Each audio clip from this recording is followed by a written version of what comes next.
Ni txikitatin ez nekien euskeraz ezerrez.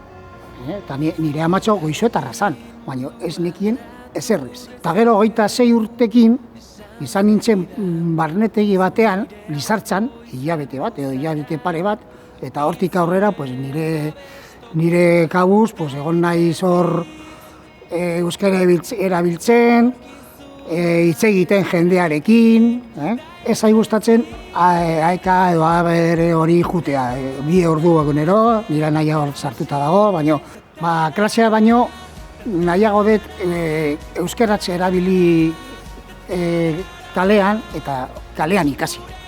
Badakit gramatikala eta, bueno, nola zaten da hori.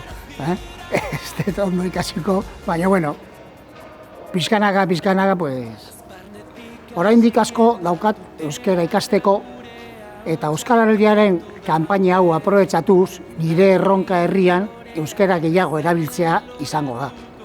Eta elkarrizketa batean nire ahotik ateratzen den lehen hitza euskaraz izan dadila. Lortuko dut, gora euskara eta gora euskaraldia.